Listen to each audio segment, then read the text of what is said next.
girişirsiniz, hay? O Həzrət Abbas haqqı, mən sizi hayf ki deyirəm, uçan yaxşı bir hayfdana, yoxsa bunların ikisini də cırardım. Mən sizi cırmayacağım ha.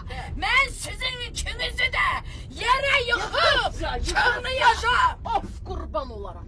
Сева, кто это такие? Они что, больные, что ли? Что это? Понятно, не знаю. Ты знаешь, это, наверное, жена Алан Делона. А это Брэд Питта.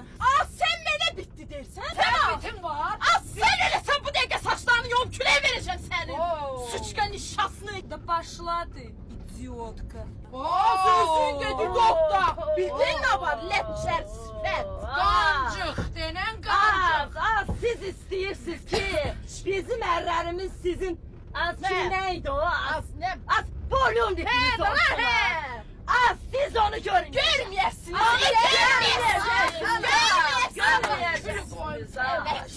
Во-первых, не polюбник, а любовник, şuşka. Во-вторых, çox elə bizə lazımdır sənin ərin. Ərin də özünə oxşayır. Ne olur Salih'e? Salih'e ne olmaz?